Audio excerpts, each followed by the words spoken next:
Bismillahirrahmanirrahim.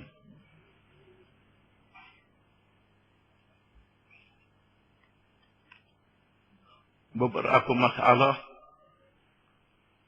berhubung dengan mengucap dua kalimah syahadah.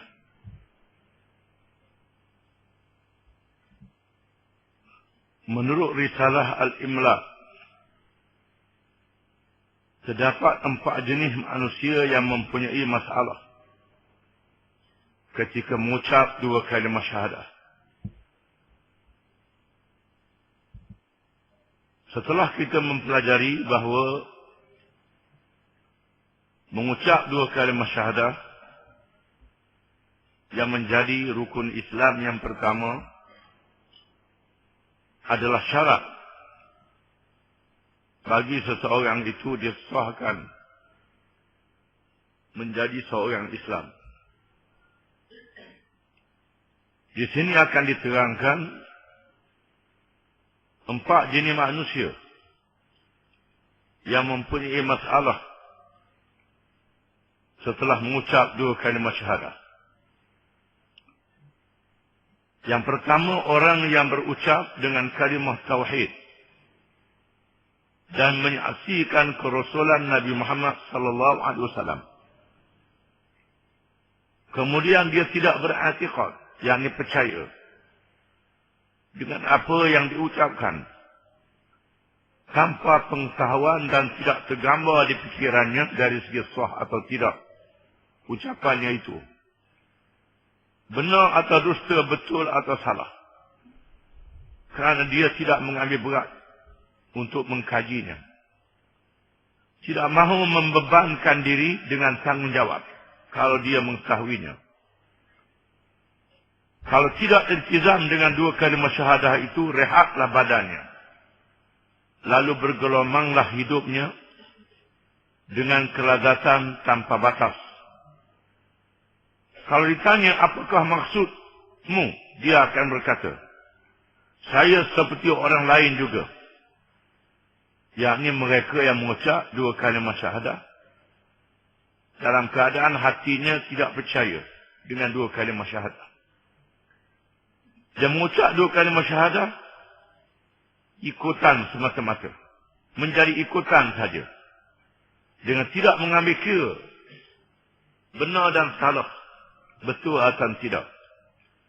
Dia merasakan sekiranya menunaikan tuntutan dua kalimah syahadah jadi susah hidup, maka lebih baik dia jangan ambil tahu apa-apa, cukup dengan tidak ada iman, dan dia merasa rehat dengan begitu rupa. Inilah barangkali yang disabdakan oleh Rasulullah sallallahu alaihi wasallam. Wa in kana munafiqan faqala sami'tu an-nasa yaquluna faqultu mithla la adri sayaqulani qad kunna na'lamu annaka taqulu dhalik. Wa fi riwayatin li Abi Dawud فينادي مناد من السماء أن قد كذب عندي فأفرشوه في النار وألبسوه في النار وافتحوا له بابا من النار. رواه البخاري ومسلم والترمذي وأبو داود. Hadis ini menceritakan tentang fitnah kubur. Apabila seseorang itu menghadapi fitnah kubur, disoal oleh malaikat Munkar dan Nakir, lalu lahirnya orang yang seperti disebut dalam hadis ini.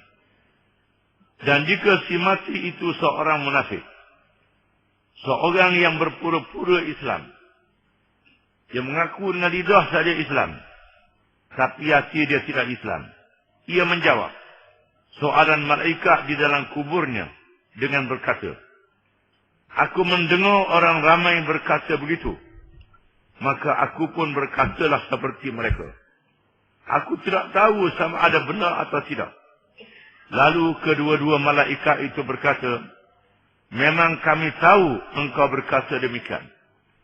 Menurut riwayat Abu Daud, lalu diseru oleh penyeru dari langit, sesungguhnya orang itu berdusta. maka bentangkanlah kepadanya satu hamparan dari neraka, dan pakaikan dia pakaian dari neraka, serta bukakan untuknya pintu neraka. Inilah akibat yang akan diterima oleh orang yang mengucap dua kalimah syahadah dengan lidahnya sahaja, padahal hatinya tidak percaya.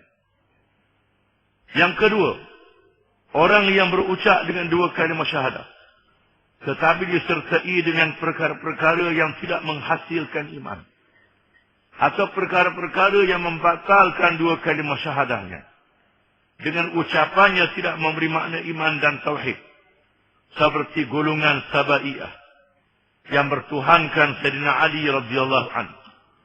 Bahkan terdapat di kalangan orang-orang yang murtad selepas wafatnya Rasulullah sallallahu alaihi wasallam, mereka yang mengucap dua kalimah syahadah di samping itu mempercayai juga kepada Musailamatul Kadzab dan Tulaihah sebagai nabi.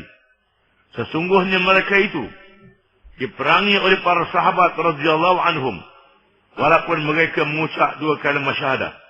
Demikianlah juga dengan orang-orang yang menganut ideologi moden di zaman kita ini. Di sana ada orang yang mengucap dua kalimah syahadah, tetapi cakap-cakap dan amalan dia adalah cakap-cakap yang menunjukkan bahawa dia tidak percaya kepada ajaran Islam, ataupun dia melakukan perkara-perkara yang membatalkan dua kalimah syahadah. Di antara contohnya ialah di kalangan orang-orang yang murtad selepas wafatnya Nabi sallallahu alaihi wasallam. Ada di kalangan mereka yang mengikut Musailamatul Kadzab, Tulaihah, yang mengaku jadi nabi.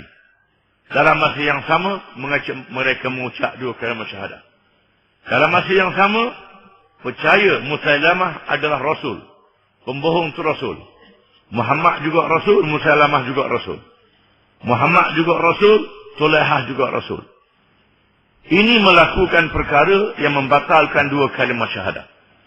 Begitu juga seperti yang diriwayatkan oleh At-Tabari di dalam tarikhnya, apabila tentera Islam nak memerangi golongan yang murtad ini, tiba-tiba mereka mendengar suara azan.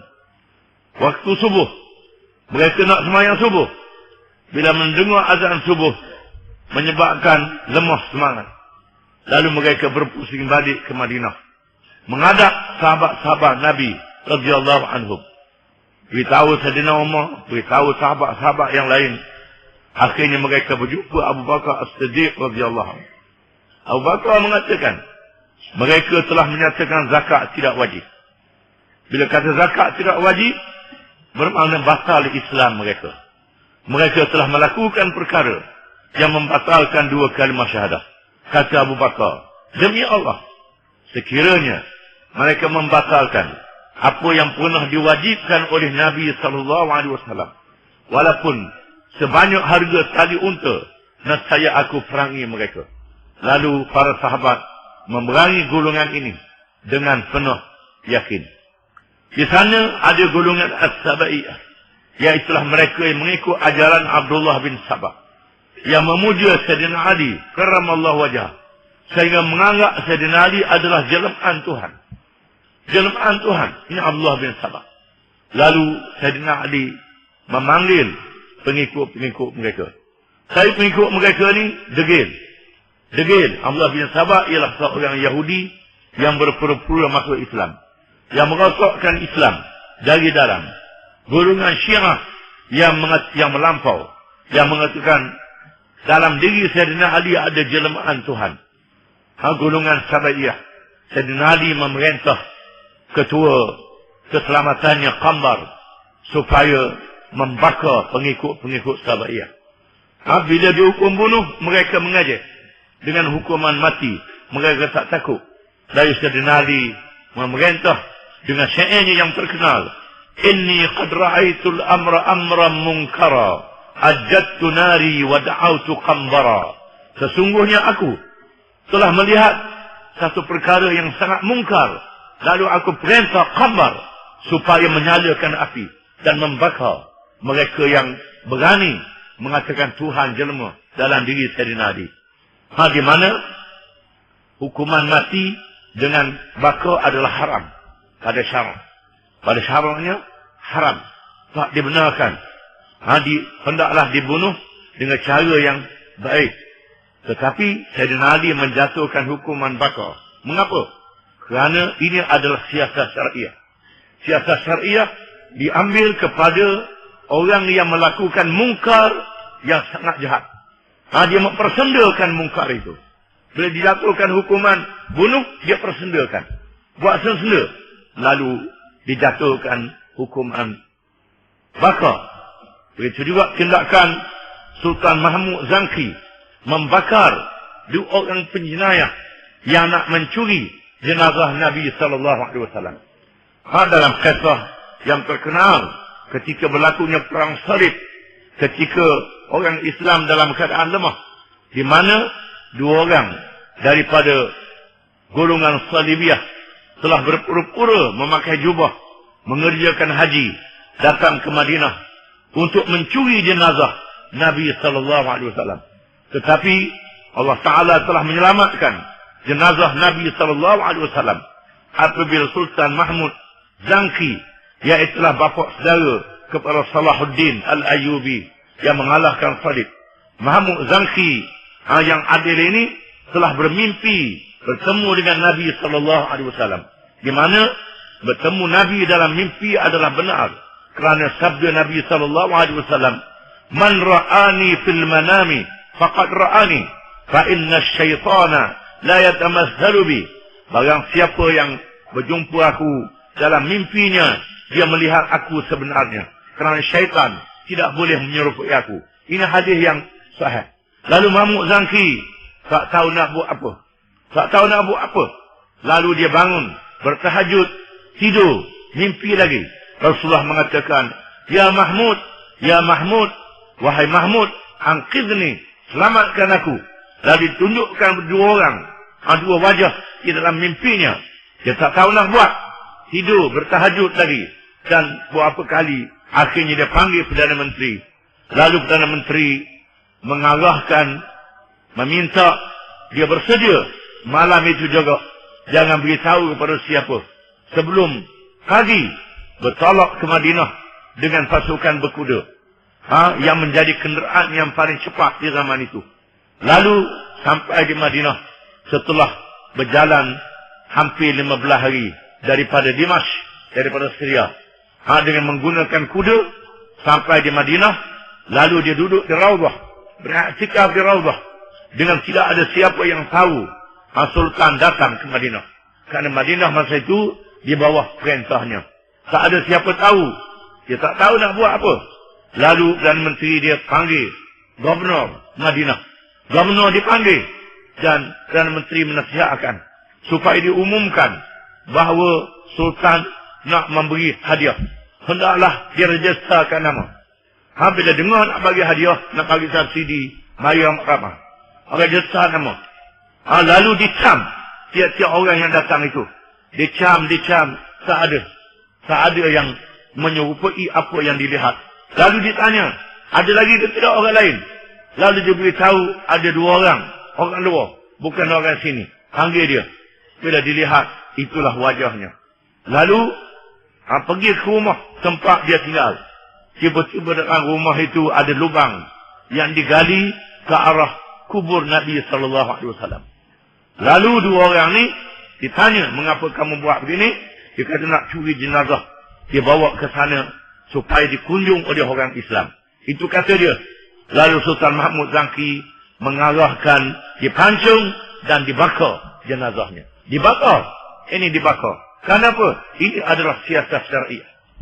Siasat syariah untuk melakukan tindakan kepada mereka yang melakukan kejahatan yang melampaui batas. Nak curi jenazah Nabi SAW. Itu juga tindakan Sayyidina Ali yang terkenal. Inni qad ra'aitul amran munkara ajjajtu nari wa da'autu qambara. Apabila aku melihat perkara yang mungkar, yang sangat mungkar, yaitu Abdullah bin Sabah dan pengikut-pengikutnya mengatakan Tuhan menjelma dalam diri Sayyidina Ali. Lalu Sayyidina Ali memerintah Qambar supaya menyalakan api dan membakar golongan As-Sabaiyah. Artinya golongan ini, dia mengucap 2 kalimah syahadah. Fasih 2 kalimah syahadahnya. Tapi dalam masa yang sama, dia buat perkara yang membatalkan 2 kalimah syahadah.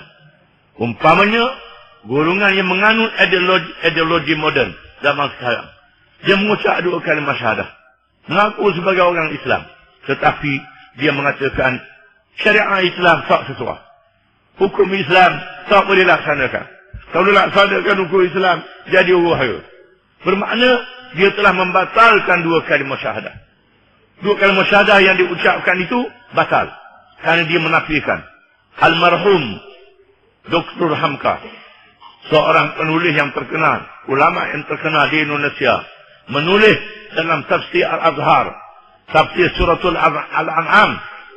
Hamka mengatakan, di sana ada golongan-golongan yang mengaku sebagai orang Islam. Tetapi mengatakan ekonomi Islam tak sesuai, sistem Islam tak sesuai, ajaran Islam tak sesuai. Hamka mengatakan, orang ini keluar daripada Islam. Walaupun dia mengucap 2 kalimah syahadah, walaupun dia semayang, walaupun dia puasa, walaupun dia mengerjakan haji. Ialah mereka yang melakukan perkara yang membatalkan 2 kalimah syahadah. Artinya 2 kalimah syahadah ni mengaku tidak ada Tuhan yang sebenar, malaikat Allah. Dan Muhammad itu Rasulullah. Tetapi dia menganut ajaran komunis. Ajaran komunis.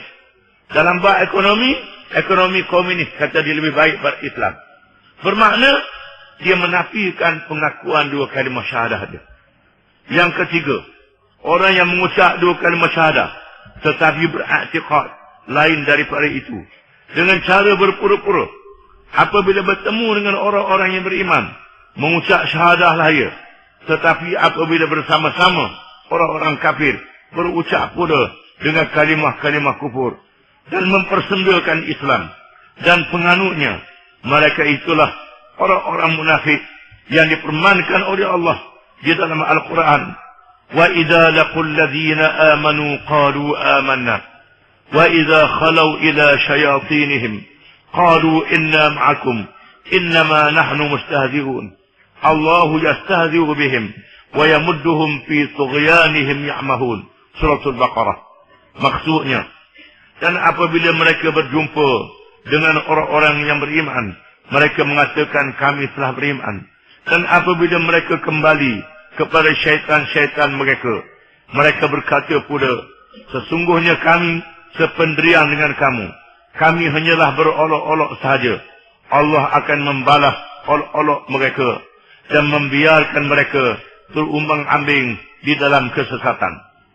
Golongan munafik yang berpura-pura di hadapan orang yang beriman, sebagaimana Abdullah bin Ubay dan rakan-rakannya di zaman Nabi SAW. Namanya Abdullah, Malik Abdullah bin Ubay, datang ke masjid Nabi SAW, sembahyang dengan Nabi, berjumpa dengan Nabi, mengaku beriman, berjumpa dengan Yahudi, mengaku tak beriman. Ini adalah orang yang pura-pura. 2 kalimah syahadahnya tidak sah.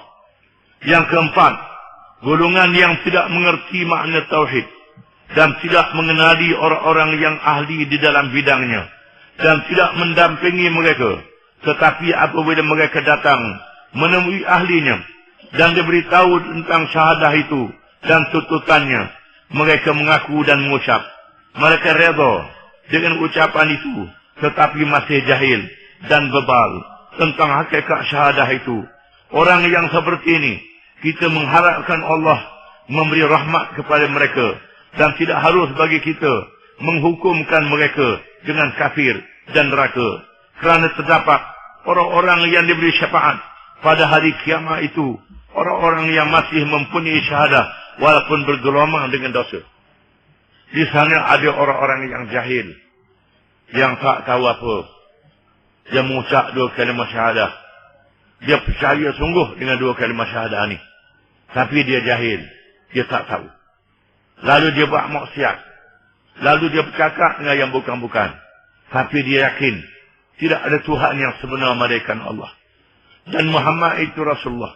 Dia percaya sungguh. Yang lain dia tak erti. Dia tak erti apa benda yang ada dalam ajaran Islam. Apa yang ada dalam hukum Islam, dia tak tahu. Dia jahil. Tetapi hatinya ikhlas dengan dua kalimah syahadah. Dia percaya dengan dua kalimah syahadah. Orang ni diharapkan mendapat keampunan daripada Allah Subhanahu wa ta'ala.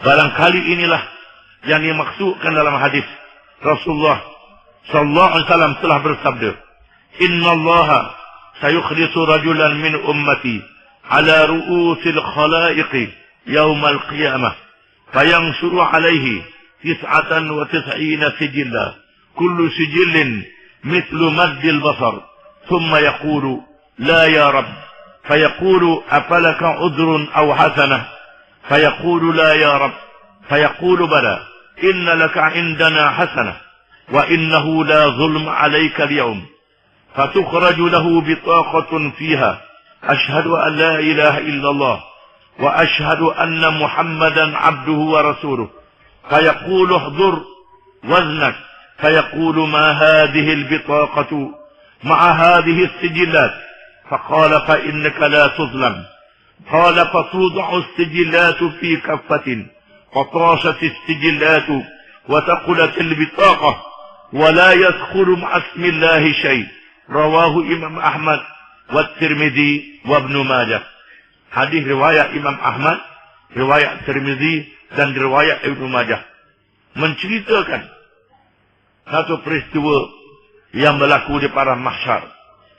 Maksudnya, sesungguhnya Allah akan membawa keistimewaan kepada seseorang dari kalangan umatku dengan memanggilnya di hadapan khalayak yang ramai pada hari kiamat serta membentangkan kepadanya 99 gulung suratan amalnya, tiap-tiap satu gulung panjang sejauh mata memandang.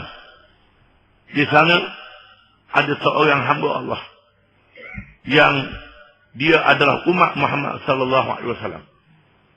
Dibawa pada hari kiamat untuk dibicarakan. Dibawa kepadanya 99 gulung suratan amal. Tiap-tiap satu suratan itu sayuk mata memandang. Penuh dengan amal yang jahat. Penuh dengan dosa. Kemudian Tuhan bertanya kepada orang itu, adakah engkau hendak menafikan sesuatu dari apa yang ada di dalam suratan ini? Adakah penulis-penulisku yang aku tugaskan menjaga amalmu itu telah menzalimimu?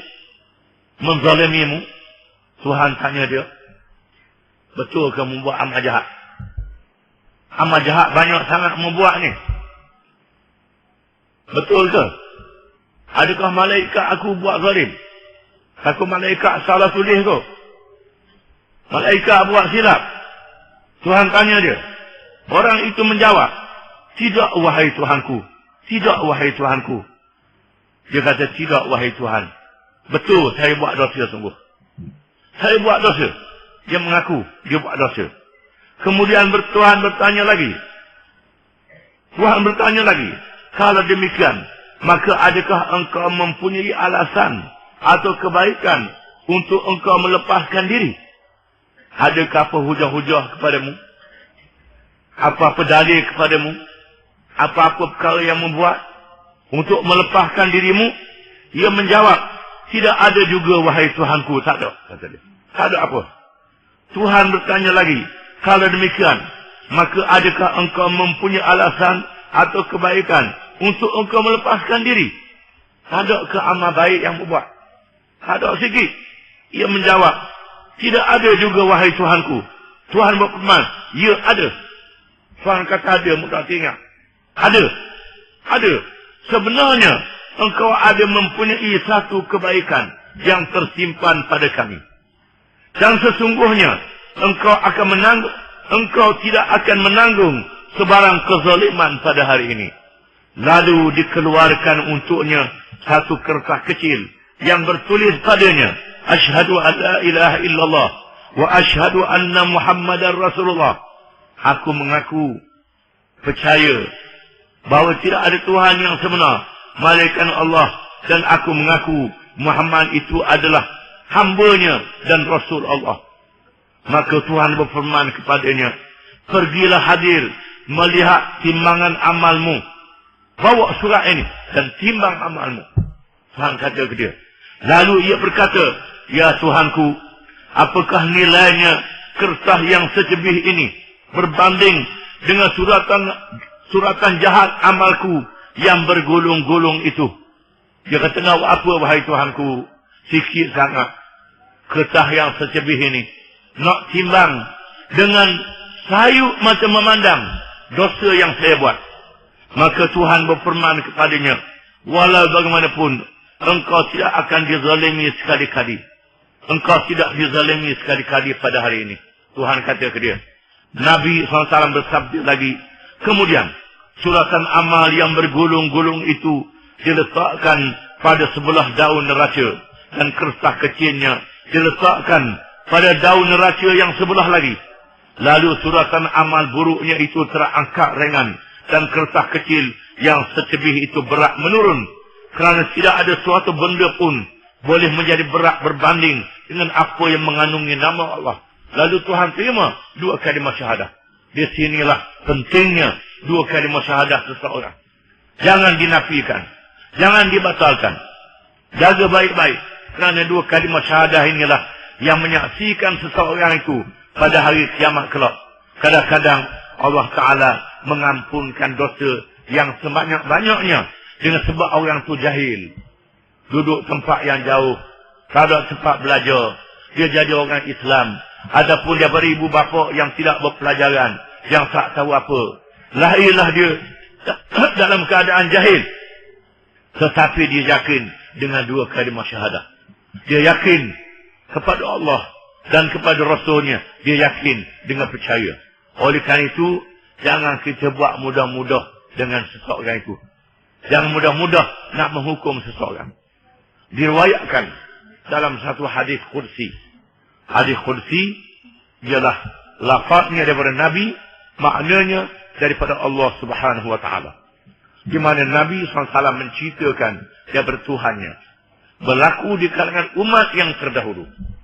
Umat zaman dulu berlaku satu peristiwa. Apabila seorang yang merasakan dirinya baik, yang ujub, kagum kerana dia sudah menjadi orang yang baik. Dia berasa dia baik sangat. Lalu dia melihat seorang kawannya yang buat jahat. Lalu dia kata, mu ni ahli neraka. Dia kata ke kawan dia, ahli neraka. Mu ni ahli neraka. Lalu dua-dua orang dia dipanggil oleh Allah. Tuhan panggil dia. Tuhan tanya dia, apa urusanmu yang kamu hukumkan dia menjadi ahli neraka? Apa urusanmu? Urusan surga neraka ni bukan urusan kita. Ini urusan Allah Subhanahu wa Ta'ala. Tuhan tanya dia, apa urusanmu? Mu kata dia masuk neraka.